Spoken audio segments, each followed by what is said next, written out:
Halo, para Shinobi Lovers. Selamat datang kembali di Animenesia 99 bareng Nara, yang bakal ngajak kalian menyelami dunia ninja dengan sudut pandang yang beda. Setelah sebelumnya kita membedah kekuatan para anggota Akatsuki, kali ini saatnya kita beralih ke tiga legenda hidup dari Konohaya. Siapa lagi kalau bukan Jiraiya, si petapa, genit, Tsunade, si putri keberuntungan, dan Orochimaru, si ilmuwan gila. Mereka bertiga dikenal sebagai Sannin legendaris.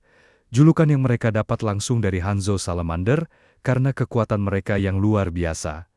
Tapi, seandainya mereka bertarung satu lawan satu, siapa yang paling unggul secara kekuatan tempur? Yuk kita bahas satu persatu, mulai dari keunikan jutsu, kekuatan fisik, daya tahan, hingga pencapaian mereka di medan perang.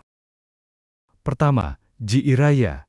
Kalau kita bicara soal Sannin legendaris, mustahil melewatkan sosok yang satu ini, Jiraiya. Si petapa mesum yang ternyata menyimpan kekuatan luar biasa dan jiwa pengorbanan tingkat dewa. Di balik sikapnya yang sering santai, suka godain wanita, dan doyan kabur dari tanggung jawab, Jiraiya sebenarnya adalah salah satu ninja paling kuat dan paling dihormati dalam sejarah Konoha. Jiraiya punya gaya bertarung yang sangat komplit. Dia menguasai ninjutsu, mahir dalam kuchiyose pemanggilan katak, dan yang paling istimewa, senjutsu alias mode sage. Kekuatan fisiknya besar, tapi kekuatan sejatinya baru keluar waktu dia masuk ke Seik Mode. Dengan bantuan dua katak tua dari Gunung Myoboku, Fukasaku, dan Shima. Saat masuk ke mode sage, kecepatan, kekuatan, dan sensor cakra Jiraiya naik drastis. Dia bisa menghancurkan gedung dengan tendangan dan mendeteksi musuh, bahkan dari balik penghalang. Tapi, karena dia belum sempurna dalam menyerap energi alam, penampilannya jadi berubah. Muncul wujud setengah katak yang, artinya, butuh bantuan pihak lain untuk menjaga fokus. Itulah sebabnya, dia tidak bisa memakai Sage Mode seenaknya, apalagi dalam pertempuran cepat. Jiraiya punya banyak teknik hebat, dan yang paling dikenal adalah 1. Rasengan, warisan dari Minato, Hokage keempat, yang Jiraiya wariskan ke Naruto. 2. Katon Endan, semburan api katak yang bisa menghancurkan area luas. 3. Gamayudan, minyak panas katak yang bisa digabung dengan api untuk ledakan besar. 4. Mogen Gamma Rinsho, genjutsu suara dari Fukasaku dan Shima saat Sage Mode. Dan tentu saja, summon kataknya, Gamma Bunta sang bos katak, Gamma Hero dan Gamma Ken, serta teknik kombinasi kuat dengan para katak tua yang paling ikonik, Gamma Rinsho Genjutsu, suara 3 arah yang berhasil digunakan untuk melumpuhkan 3 tubuh pain sekaligus. Tapi yang bikin Jiraiya benar-benar dihormati, bukan cuma karena kekuatannya, melainkan karena jiwanya sebagai pahlawan tanpa pamrih. Saat menyusup ke Amegakure untuk menyelidiki Pain, Jiraiya bertarung sendirian melawan 6 tubuh Pain sekaligus, dan meskipun tahu peluangnya sangat kecil, dia tetap mencoba menyampaikan informasi terakhirnya ke Konoha, bahkan mengukir pesan dengan kodenya sendiri sebelum mati. Pengorbanan itu menjadi kunci kemenangan Naruto kelak, dan meninggalkan warisan yang tak akan pernah dilupakan. Jiraiya adalah simbol dari ninja sejati. Kuat, bijak, dan rela mati demi kebenaran. Dia bukan cuma guru Naruto, tapi juga guru bagi dunia shinobi yang pernah mengajarkan bahwa kekuatan sejati bukan cuma soal jutsu, tapi soal mewariskan harapan. Kedua, Orochimaru. Kalau Jiraiya adalah simbol harapan, maka Orochimaru adalah bayang-bayang gelap dari seorang jenius yang kehilangan arah. Salah satu Sannin legendaris, tapi juga pengkhianat paling berbahaya yang pernah dimiliki Konoha. Berbeda dari Jiraiya dan Tsunade, Orochimaru punya obsesi kuat terhadap keabadian dan pengetahuan tak terbatas.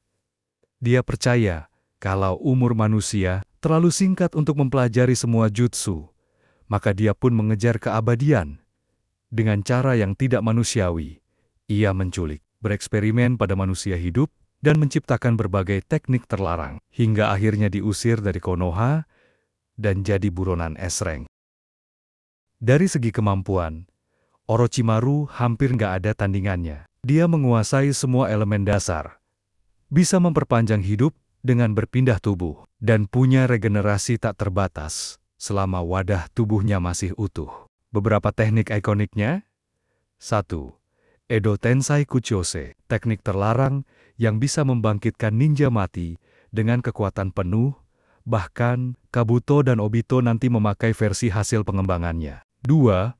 Kuchiyose, Manda, ular raksasa terkuat yang sangat cepat dan ganas. Orochimaru Ryu, Kawarimi no Jutsu, teknik regenerasi dengan cara meloloskan diri dari mulut sendiri. Bikin dia terlihat seperti nggak bisa mati. 4. Fushi Tensai, teknik pindah jiwa, memungkinkan dia bertahan hidup selama ratusan tahun dengan tubuh baru. Jangan lupa juga, Orochimaru pernah menghadapi Hiruzen, Hokage ketiga, dan membunuhnya. Meskipun saat itu tubuhnya belum sepenuhnya pulih. Yang bikin Orochimaru mengerikan bukan cuma karena kekuatannya, tapi karena dia berperan dalam menciptakan banyak tokoh penting. Dia menciptakan Anko dan Yamato lewat eksperimen, meninggalkan tanda kutukan ke banyak ninja kuat, dan tentu saja menjadi guru Sasuke, membentuknya menjadi shinobi berdarah dingin. Bahkan, setelah perang besar pun, Orochimaru tetap hidup, berubah jadi versi netral dan tetap memantau dunia shinobi dari balik bayang-bayang, sambil terus meneliti, berkembang, dan menunggu kesempatan. Orochimaru adalah perwujudan kekuatan jenius yang tersesat. Kalau Jiraiya adalah cahaya, Orochimaru adalah kegelapan. Dua sisi dari Sannin legendaris yang masing-masing meninggalkan warisan besar untuk dunia ninja, entah sebagai harapan atau ancaman. Ketiga, Tsunade. Kalau Orochimaru adalah kegelapan dan Jiraiya cahaya yang tak pernah padam, maka Tsunade adalah benteng harapan dan kehidupan yang berdiri kokoh, meski hatinya berkali-kali hancur. Tsunade adalah cucu dari Hokage pertama, Senju Hashirama, yang mewarisi kekuatan, tekad, dan juga beban besar sebagai keturunan Senju. Namun hidupnya penuh luka, kehilangan adiknya, Nawaki, dan kekasihnya, dan dalam perang membuatnya trauma parah. Sejak itu, Tsunade memilih meninggalkan desa, jadi pengelana yang kecanduan alkohol dan berjudi, sampai akhirnya dipanggil kembali untuk menyelamatkan Konoha sebagai Hokage kelima. Jangan tertipu oleh sikap santainya. Tsunade adalah salah satu ninja medis terbaik sepanjang sejarah. Tapi bukan itu saja. Sebagai petarung tangan kosong, satu pukulannya bisa membuat tanah retak, bahkan mematahkan Susanoo tingkat dasar. Beberapa teknik khasnya: 1. Byakugo no Jutsu, segel di dahinya yang menyimpan cakra dalam jumlah besar, memungkinkan dia menyembuhkan luka fatal tanpa segel tangan, bahkan dalam pertempuran. 2.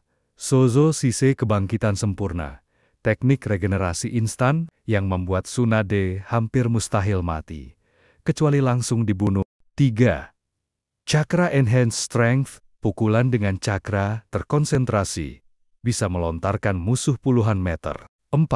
Kemampuan medis tingkat tinggi, Tsunade menciptakan sistem 4 ninja dengan 1 medis per tim, yang kemudian jadi standar perang besar ninja. Di masa kepemimpinannya sebagai Hokage, Tsunade memulihkan Konoha pasca serangan Orochimaru, menyatukan kembali semangat desa yang hampir runtuh. Dia juga berjasa besar dalam melatih Sakura, membuat muridnya menjadi ninja medis sekaligus petarung tangguh yang kelak melampaui dirinya.